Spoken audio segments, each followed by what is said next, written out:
Good morning, good afternoon, good evening mga kaibigan Pilipino, OFW, saan man sulok ng mundo tayo naroon ay pagpalain tayo ng Diyos bawat isa. Gayon din at pagkalooban tayo ng mahabang buhay. Siyempre, Agbyag, Francis Leo Antonio Marcos, ang aming pandemic hero. Mahal na mahal ka ng sambayan ng Pilipino.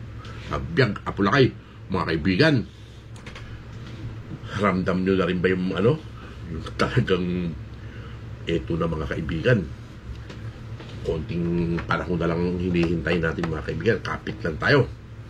At talagang tuloy-tuloy lang tayo sa ating pagsuporta, pagmamahal at pagpapalaganap ng kabutihan ng isang Francis Leo Antonio Marcos. Dahil kakaiba ang kabayanihang ipinamalas niya sa sambayan ng Pilipino. Itong klase ng pagkatao ni Francis Leo Antonio Marcos ang dapat na napupuna ng ating gobyerno. Dapat tinutularan ng mga mayayamang katulad niya. Yun lang yung masasabi ko dyan sa bagay na yan, mga kaibigan. Kasi dapat talaga tayong tumulong sa abot ng ating makakaya, di ba? Dahil nga laganap ang kahirapan sa ating bansa. Real talk yan, di ba? Maganda, magaling ang ating gobyerno, pero hindi lahat naaabot ng tulong ng ating gobyerno, di ba? Ginagawa naman ng administrasyon ang lahat ng bagay, mga kaibigan. Pero sadyang kulang, mga kaibigan, sa dami ng populasyon ng ating bansa, di ba? Hindi matugunan ng gobyerno yung pangangailangan ng mga nakarelayan ng lipunan. Hindi naman lahat, pero merong hindi naaabot. Totoo yan, real talk yan, mga kaibigan, di ba? Kaya doon sa mga susunod pang mamumuno sa ating bansa at doon sa mga future na magiging mga manunungkulan sa ating gobyerno, nawa matigil na ang korupsyon, di ba?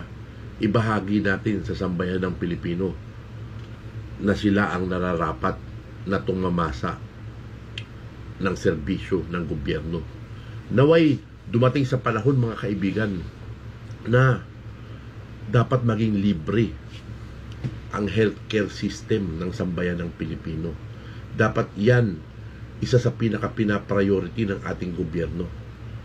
Dapat hindi naniningil ang kahit anumang ospital, pribado man ito o gobyerno, kailangan maging under ito ng government. Yung personal kong opinion yan, mga kaibigan, di ba? Isipin nyo, pag ganyan yung sistema sa atin, di ba? Gobyerno ang nagpapalakad ng lahat ng ospital. Wala namang problema, private sector ka, magtayo ka ng ospital. Pero lahat ng kikitain mo doon, lahat ng magiging serbisyong ibibigay mo sa tao, ang bayad ay nanggagaling sa gobyerno, hindi nanggagaling sa bulsa ng mamamayan. Yun yung isa para maiwasan yung korupsyon sa mga ospital, mga kaibigan. Gobyerno ang tutugon. Parang dito, kahit sa ospital ka pumunta rito, health card papakita mo. Kahit anong serbisyo ang kailangan mo doon sa ospital, ibibigay ng ospital sa'yo. Dahil yun ang batas. Di ba? Dapat ganyan ang mangyari sa ating sistema. Yan ang ipinapanalangin ko. Ibahin na nga natin yung topic, mga kaibigan. Bigyan na naman natin ng reaction si Chonggong Puyat. Ino na naman, mga kaibigan, inamin ni Chonggong Puyat na siya daw ang hari, yun siya daw ang vlogger ni Taning, anak ng pasutig. Talagang proud na proud, mga kaibigan, sa pagiging monyong niya, mga kaibigan. Pinanindigan ng mga kaibigan, di ba? Talagang lalabas talaga yung tunay na likaw ng iyong pagkatao, di ba? Kung saan ka talaga nabibilang, di ba? Pag mga traidor, mga ahas, mga mapanirang puring tao, nabibilong yan sa mga demonyo. Given yan, mga kaibigan. Pakinggan pa natin, mga kaibigan, yung dito tayo kay Tol Askal Lupit, mga kaibigan. Okay na to.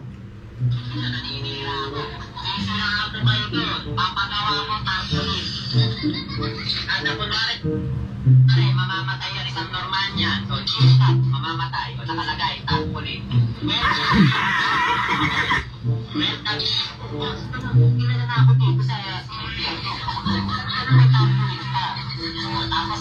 Di ba?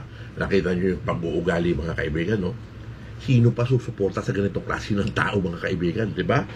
Ang mga FLM family, hindi ganyan yung pag-uugali. Tayo dito, sumasagot tayo sa kanila kinakana natin sila, pero hindi sa pamamaraan na ganyan, di ba? Makataong pamamaraan, di ba? Binubuking natin yung kanilang mga hidden agenda, yung kanilang mga kasamaan, di ba? Yung kanilang mga kasinungalingan. Nakikita mo, Jesus, nandyan ako. O, nandyan ang pangalan ko. Macmac Pablo. Ay, may pangalan pala. Official vlogger ni Satanas. O yun no, anak ng patuting, oh. Official vlogger daw ni Taning, mga kaibigan. Nanggaling niya mismo sa bibig ni Ngak-Ngak, mga kaibigan. Ganyan yung mga kaibigan yung mga taong yung mga palubog na hindi nila matanggap na lumulubog na sila, mga kaibigan. So ipagpapalit na nito o magpaparinig na ito kay Satanas para gabayan siya ni Satanas, mga kaibigan, kapalit ng kanyang kaluluwa. Yung patuting, mga kaibigan, nakakakilabot, mga kaibigan. Tingnan natin yung niya. Tingnan natin yung channel ni Ngak-Ngak, mga kaibigan. Kung talagang palubog ang dating, mga kaibigan.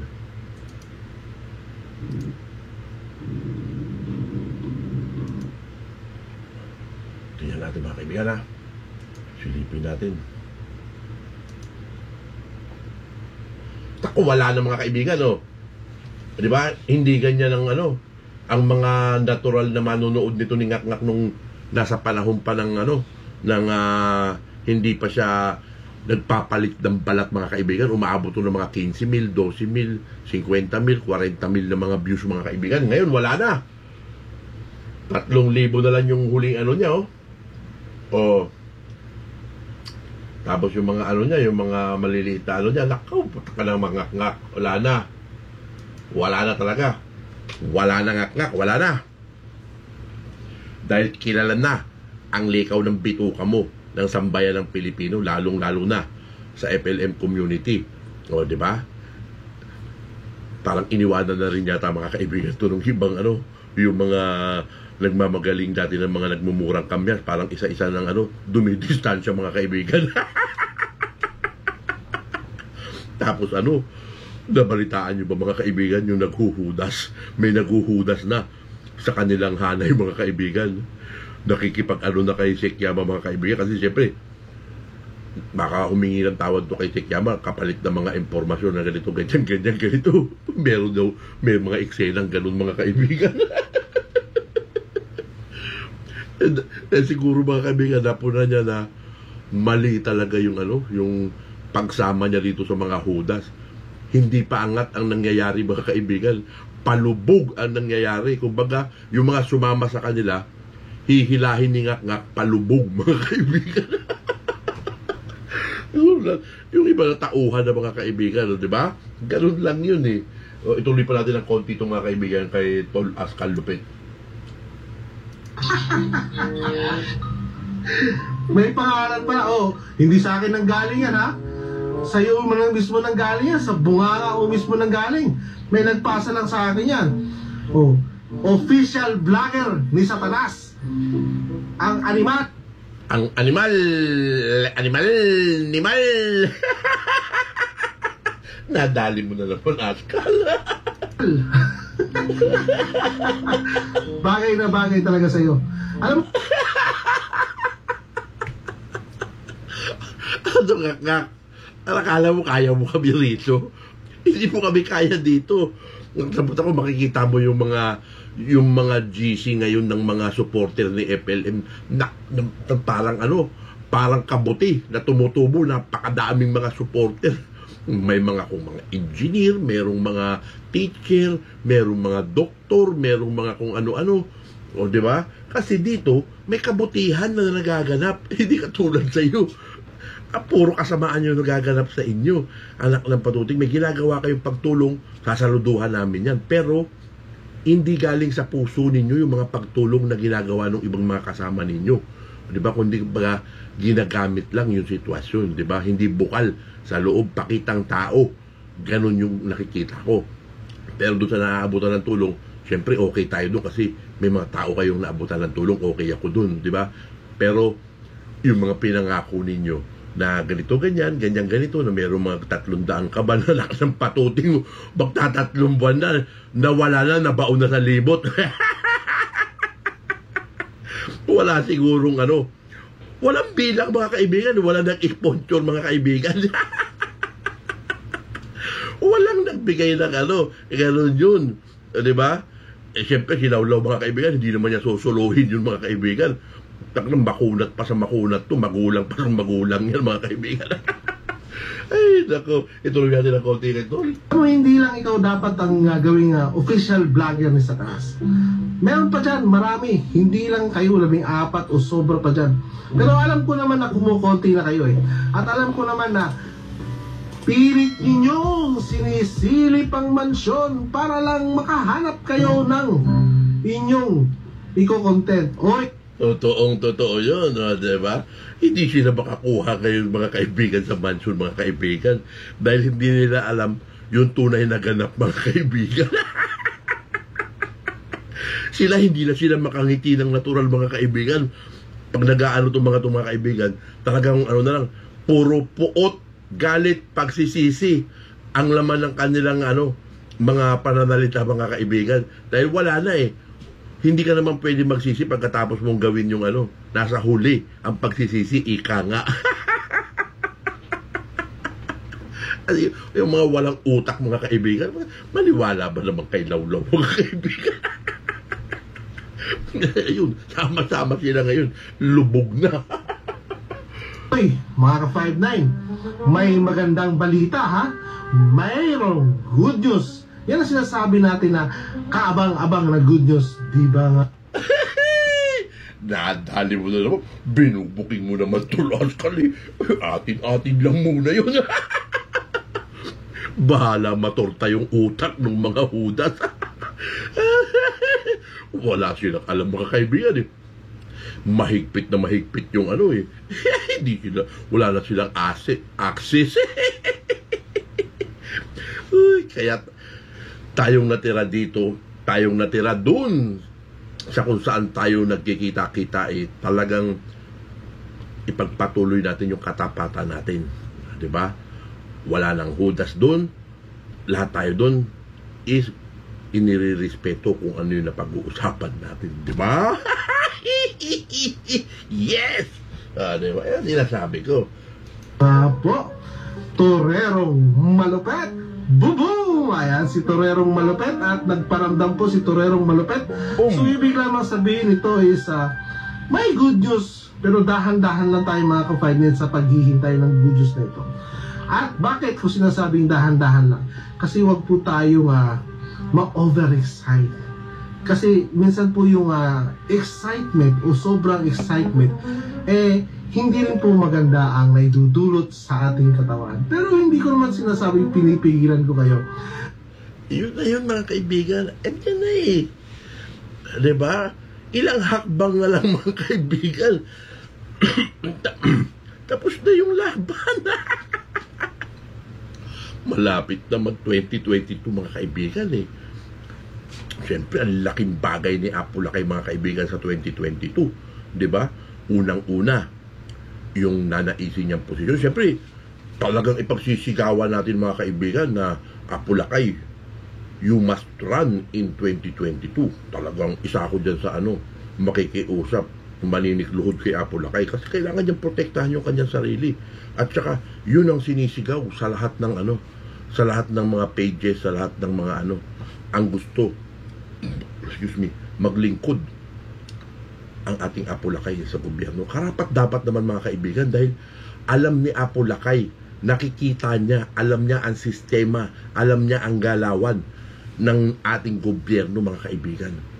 Marami siyang paraan na kaya niyang ipatupad, lalong-lalo na pagdating nung panahon na uupo ang ating Apulakay sa pinaka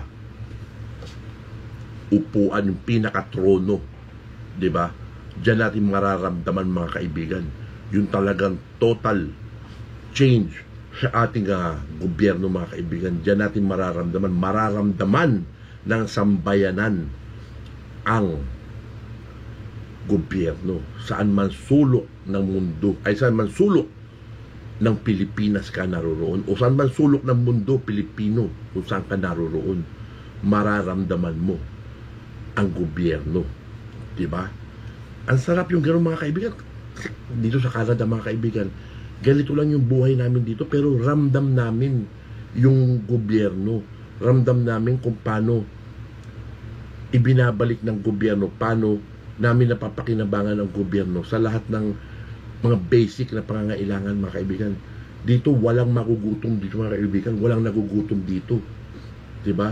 Wala kang pagkain, wala kang pambili, wala kang pera, meron kang mga lugar na pwedeng puntahan para meron kang kakainin, hindi ka magugutom mga kaibigan.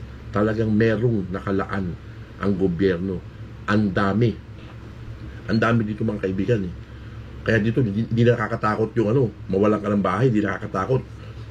Ang nakakatakot na dito mga kaibigan pag winter. Pero pag winter naman mga kaibigan, meron din ang gobyernong mga shelter para doon sa mga homeless. So hindi ka pa rin problema pagdating naman ng summer. Yung mga homeless naman, kung saan-saan mga park doon natutulog yan, may mga tent yan o may mga blanket yan. Malamig dito mga kaibigan, walang masyadong lamok. Pasok ka na doon sa maliit na tent mo, tulog ka doon, o pagkagising mo na naman, punta ka na naman doon sa kainan, umaga, tanghali, hapon, may pabaong ka pa. Ganun yung sistema dito mga kaibigan. Pero ang masarap dito, trabaho ka ng trabaho, diba? Para nabibili mo yung mga pangangailangan mo, yung mga pinapangarap mo. Ay, gusto ko magkaroon ng ganitong klaseng gusto ko magkaroon ng ganyan, diba? Yung abot lang ng susweldoin mo, makakabili ka, mapapaglaanan mo, diba? Sa atin mga kaibigan, kung doon ka lang minimum wage earner ka lang mga kaibigan, tapos nangungupahan ka, may 2 anak ka, may asawa ka, wala ka na mabibili para sa sarili mo. Yun yung nakikita kong pinagkaiba dito. Kahit minimum ka, may pamilya ka, 2 kayo na mag-asawa nagtatrabaho, may tulong ng gobyerno, yung mga bata hanggang 18 anyos, meron kang na ilalaan para sa sarili mo o sa mga ibang bagay na pangangailangan. Tuloy na natin yung kay Sir Ascal. Maging masaya, masarap po talaga maging masaya. Yes. At sabi ko nga po sa inyo, hindi po tayo nagkamali ng taong sinusuportahan. Hindi po. Yes! Totoo yan. Yan ang meron tayo. Hindi tayo nagkamali ng taong ating pinoprotektahan, ating iniidolo, ating ginagalang, at ating binibigyang pugay ang ating bayaning si Francis Leo Antonio Marcos. Tama yung mga kaibigan, napakasarap ramdamin mga kaibigan, di ba? O, bayani yung ating sinusuportahan mga kaibigan. Napakabuting tao, napakababang loob para sa ating mga kapatid sa Pilipinas. The best, di ba? Yan ang tao. Ganyan, kaya tayo nananatili dito mga kaibigan, kaya hindi tayo matibag-tibag. Dahil alam natin kung sino si Francis Leo Antonio Marcos. Alam natin, kita natin, na witness natin ang kanyang ginawang kabayanihan. So, diba? Paano gigibain ito ng mga hudas mga kaibigan? Wala naman sila na ipakita mga kaibigan na kabayanihang ginawa katulad ng ginawa ni Francis Leo Antonio Marcos na ubusin lahat yung kanya para lang makatugon sa panawagan ng ating Pangulo, di ba? Tapos kukontrahin ninyo. Bakit ginagawa ni Francis Leo Antonio Marcos yung tumulong?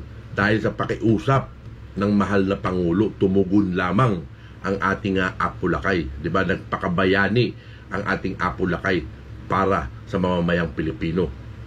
Real talk yan. Tayo nagkamali ng pamilya kung nasaan tayo ngayon. Nakita naman natin mga ka-5-9 kung ilang beses na hinagupit ng bagyo, hinagupit ng unos itong FFCI. Hanggang ngayon nandyan, matibay na nakatayo. Ilan na lang po ang mga nagbablog kay Sir Francis dahil wala na yung mga pasikat na mga ungas. Tama. Sobra silang pasikat, sobra silang may mga personal silang agenda, 'di ba? Dito kami na naiwan na nagbablog, wala kaming personal na agenda dito, 'di ba? Ang tanging layunin namin dito, ang tanging hangarin namin dito ay ipakalat at pasinungalingan ang sinasabi nitong mga hudas, yung mga paninira nitong mga hudas, yung mga pangyuyurak nitong mga hudas sa ating pandemic hero. Ina-avoid namin o ina-avoid natin na merong mga tao, may mga Pilipino silang mapaniwala sa kanilang mga maling katuwiran, di ba? Yung sa kanilang mga kasinungalingan. Di ba? Lalo na yung hindi nakakakilala kay Francis Leo Antonio Marcos, mapupunta sa kanila o mauuto nila na ano, uy, subscribe naman ako, ganito, ganyan, napunta ngayon sa kanila.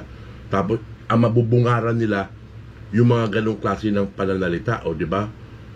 Tapos, kaya tayo nandito, para tayo naman, excuse me, dating hay si Lolo Miguel, tayo naman, ang ginagawa naman natin, pinamumukha naman natin doon sa mga taong nakakapakinig sa kanila na hindi totoo yung mga sinasabi nila. Dahil tayo dito, pagtulong at meron tayong mga basihan sa ating mga sinasabi. Hindi katulad nila, pure lie, pure paninira, di ba? Dahil yung mga bayaran nga yung mga tinamaan ng patoting na yan. Wala na yung mga pasikat na mga walang bayag na hindi nyo kayang tanggapin na wala talaga kayong bayag. Wala to. Ano ba yung mga bayag ng mga yan? Mga bayag niyang kago. Tama. Ayun, ang hamon ko sa inyo, noon pa, doon sa nakaraang live ko, hindi ninyo kayang ilabas dahil nga wala kayong mga yag balls. Dapat lang tawagin kayo mga duwag. Di ba? Tapos, ang lakas ng loob yung magmumura. Yung mga mura nyo naman alam mo yung pag tinulong mo yung isang tao, isipin mo na mas marami ang nakaturo sa iyo pabalik. Tumpak na tumpak, tol. Tumpak. Hindi nyo ba naiisip yun? Pukol kayo ng pukol sa mga taong kinagagalitan ninyo, sa mga taong kinasasamaan ninyo ng loob. Hindi nyo ba alam na babalik sa inyo yan? Bumirang yan. Yung galit ninyo, yung pukot ninyo na ibinibigay ninyo sa mga naging kasamaan ninyo ng loob, babalik sa inyo yan. Tingnan mo ang itsura mo, Brad. Nasa Japan ka, pero tingnan mo ang itsura mo. Sino kaya yung nasa Japan na yun, mga kaibigan? Bahong pulgasing itsura. Ay, nako po. O, bulldog. Sabi natin bulldog.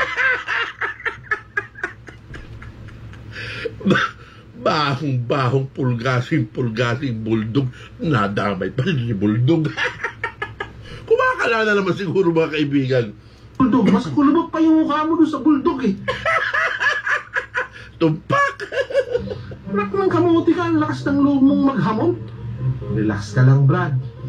Darating din tayo dyan. Magkikita rin tayo. Bandang muli. Malay mo. Soon. So mga ka-5-9, ha? Yun, diba? Sino ba ito nasa Japan na ito na bulldog? Magkikita-kita tayo. Darating yung panahon na yan. Pero, hindi kayo makakalapit sa amin. Andun lang kayo, kumbaga sa fence, kumbaga sa mayroon niyang fence. Andun lang kayo, nakatanghod lang kayo sa labas, hindi kayo welcome. Diba? Wala nang balikan dyan, diba? Nagdesisyon kayo ng ganyan, wala nang balikan yan. Talaga hindi kayo makakabalik dahil sa FFCI, dito sa community, dito sa mga supporter ni Francis Leo Antonio Marcos. Diba? Nauna na kayo Diba? Kayo na yung mga una. Diba? Tapos, talagang lalabas at lalabas talaga ang kulay at ugali ng bawat tao. So ngayon, lumabas na ang inyong mga kulay. Lumabas na ang inyong mga katraydoran. So sorry na lang. Yan ang masasabi ko sa pangunguna nito. Ningak-ngak, dilaw-law, sorry kayo. I'm sorry, my love. Oo, lots. Pag hindi pa kayo natauhan yan, hindi nyo kaya si Francis Leo Antonio Marcos. Hindi nyo kami kaya. FFCI worldwide. Hindi nyo kaya. Ang nagkakaisang mga Pilipino, saan man sulok kami ng mundo naroroon, is iisa ang aming paniwala, iisa ang aming paninindigan. Diba? Ang magtraidor ay hindi kaugalian ng mga Pilipino. Kaya yung mga Pilipinong traidor ay ikinamumuhi ng kanyang kapwa. Agbyag Francis Leo Antonio Marcos, ang pandemic hero ng sambayan ng Pilipino. Agbyag Apolacay, mabuhay ka.